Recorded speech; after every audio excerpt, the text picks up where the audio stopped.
So we want to actually start extracting some data out of this page that's at risk of a blind SQL injection attack. And how we do this is all going to come down to the sorts of questions we can ask.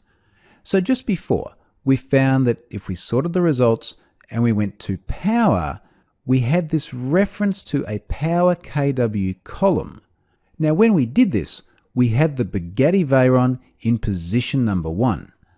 Now if we sort by top speed, we can see that now the order by clause is top speed KM, and we've now got the Koenigsegg in position number 1.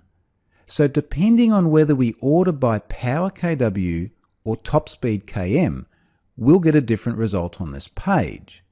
Now that's really a boolean condition insofar as if we can ask a question and then say, hey, order by power KW if the answer is yes, but then order by top speed KM if the answer is no.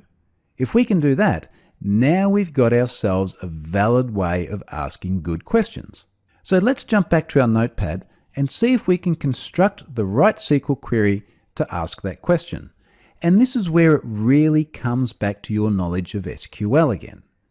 Now, one question that we can ask at this point, and remember, it's very, very context specific. We have to use the right syntax in the right place. So how we'd inject into a where clause with a blind injection attack is very different to how we need to inject into this order by statement.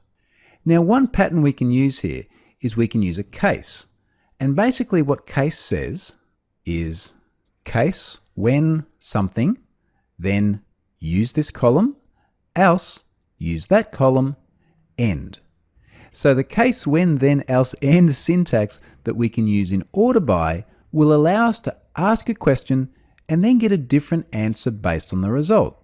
So let's do this. Let's use this when condition to find out the number of tables in the sys.tables system table. And what I actually want to check here is when the number of tables is equal to 10. So let's do this. Select count star from sys.tables equals 10. So pretty self-explanatory. The syntax is the main thing to get right. Obviously we're going to say this condition will simply be true when there are 10 tables.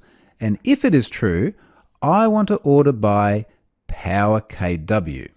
Now, if it is false, then what I want to do is order by top speed KM. So depending on the resulting order of this page, we're going to be told whether there are 10 tables in the database or not. Let's copy that onto the clipboard, over here into the browser, and we're going to replace this existing parameter here with what's on the clipboard. Let's give that a go. So here we can see the Koenigsegg has come up in the first position. Now the Koenigsegg was our else result for the question of whether or not there were 10 tables in sys.tables. Now clearly there are not 10 tables because we're seeing the Koenigsegg. But what if we did this? What if we asked, are there less than 10 tables?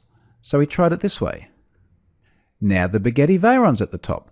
So the answer is yes, there are less than 10 tables. And all we have to do now is just narrow down the query. So let's ask if there are more than 5 tables.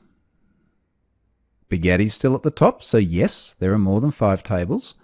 Let's see if there are less than 8 tables. No, there are not less than 8 tables. We've got the Koenigsegg at the top. So we're narrowing down this range of different possible results. Let's ask very explicitly now, are there 8 tables? So we'll make that an equals. Run that, and the Bugatti is at the top. So the answer is yes, there are 8 tables in sys.tables. Now by taking this approach, by starting to use less than or greater than, we can greatly reduce the number of requests we have to make because now we're asking about a range of different possible answers instead of asking about one very specific result. Now when you ask about ranges, you can start halving those ranges with each subsequent question. So for example, you could ask, is it less than 12? Yes, it is. Is it greater than 6? So we've gone halfway. Yes, it is. Is it less than 9? So you see how you keep splitting the difference in order to minimize the number of requests that need to be made. But that was really the easy bit. That's just a numeric question. What happens when we want to get specific and we actually want to know letters? So for example, what happens if we want to know the name of the first table in sys.tables?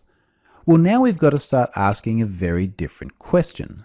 We could ask this question very specifically. So for example, we'll go back to Notepad. We could ask if the top one name is equal to foo. So that would be a yes or no question. Let's try that. We'll copy that onto the clipboard. We'll paste it back into this order by clause here, all the way through until the and ascending query string parameter, and we'll run that. Now it runs, there's no error, so our syntax is right, but we get the Koenigsegg. So the answer is no. The first table in sys.tables is not called foo. And remember, at least for Microsoft SQL Server, the default collations are usually not case sensitive. So it's not foo all lowercase, and it's not foo with any other combination of cases. But the chances are it was never going to be foo. And although we could guess at some table names and probably get a hit every now and then, this is not really a way of enumerating through and getting an accurate list of all the tables. We have to stop asking such specific questions and ask a more generic question. And the question I want to ask is, what is the first letter of the table? There are still obviously 26 possibilities there, but let's just ask that question.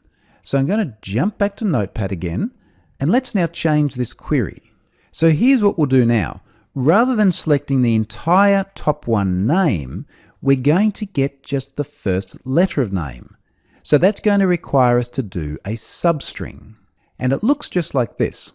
Substring, and then the parameters of the substring method take the name first, the start character, and then the number of characters you'd like to take from that start character.